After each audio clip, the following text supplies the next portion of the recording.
For this lesson, I want to go through the icons for IQ Designer. I am using a Solaris that has been upgraded with both kits, and it is officially a Solaris 2 right now. So I will probably have some icons that you don't have unless you have all of those upgrades. But what I would suggest is pull out your manual that came with your machine, and you're looking for a sheet that looks like this. Take that out. And it'll be key functions. It'll say key functions. And so it will show you your functions that you have with your specific IQ Designer. So I would pull that sheet out, and then I'm going to go through my icons on my screen, and yours will look similar to mine. You may have fewer than I have, or you may have different ones from what I have, but you can learn from your manual. First one I want to talk about is up here where you can see where my mouse pointer is up here. It's the little magnifying glass. Now mine will magnify up to 1600%. This is important if you're scanning something and you have a broken line. We'll get more into this later, but if you have a broken line and you click to fill that line, it will go outside of the line. So this is helpful with finding broken lines where you can patch those up, and then your fill will go inside the little area. This is your pan hand or hand key. It can be called a pan hand. I've seen that. So if you've got it magnified, sometimes your design or your item is bigger than what you can see on the screen. So you would just click on this, and then you can move it around on your screen. The little leaf here is your scan key. We will talk about that at a later one. And then the little pocket is your save key. It's your place that you go to pull things off of your USB stick or off of your SD card. Okay, these are the two places that I want to talk about. This first part up here is the line tool. And then down here, this second section is your fill properties tool. And they call it the brush tool key is this bottom part. The line tool key is this top part. But basically all it is, I'm going to show you this. This is a lace applique leaf.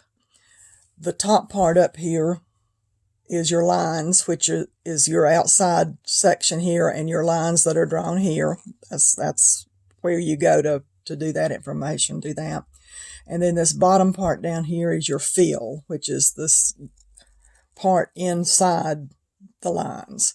So every embroidery item has these two properties. They have a line property and they have a fill property. Now, you can have a no line property. So we'll talk about that later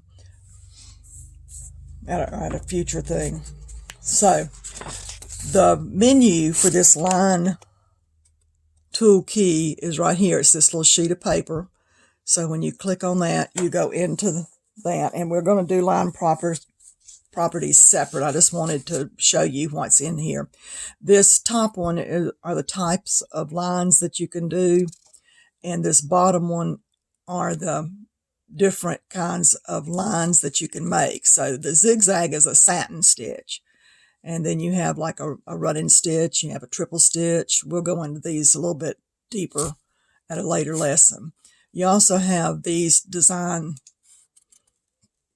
lines. You can also do these lines. And on the sample that I made, this is where I went in and pulled some of these just to show you what they look like. But we'll go into this a little deeper.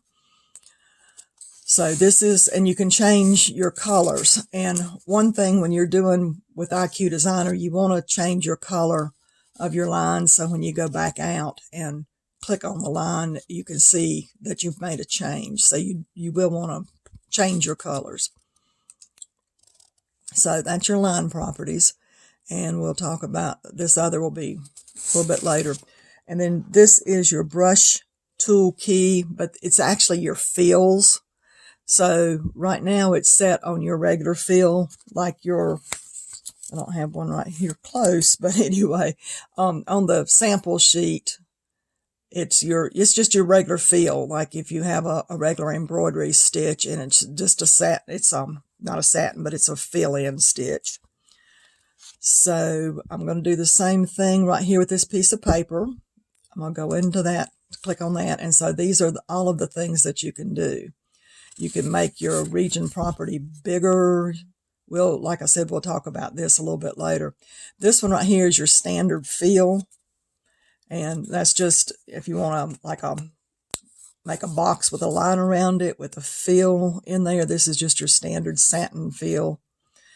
This is your squiggly or stippling or whatever. So it's a fill that you can have. And then this third box, there's a whole lot of fills that you can do with these.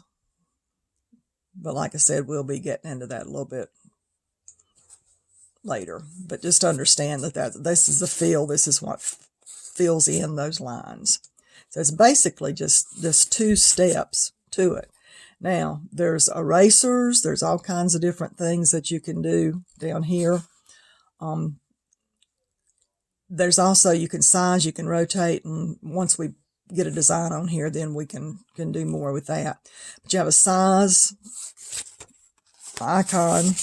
You have a rotate icon. You have a mirror image key, and a lot of you will be familiar with this from your embroidery side. You have a duplicate key, so if you've got a box on here and you want to make another box, then you can do that. You have a cut key that you can cut out a selection.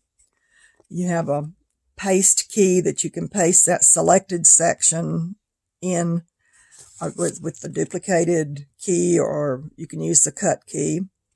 You have a next key down here at the bottom that continues to the stitch settings screen.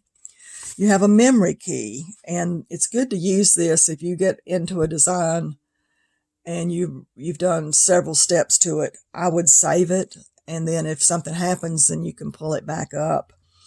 You can also use your forward and backward buttons right here. If you have an issue, if you put something on there that you don't like, then you can use your back button to get rid of it. Your select key is if you want to select part of a design, that you use this key. You have an all clear that will get rid of everything. So if you get into it and you don't like it at all, you can hit the all clear key. And then you have a cancel key, then you use that to exit. So for right now, I just wanted to go through those icons, and the next lesson will be more into talking about the line properties. Thank you.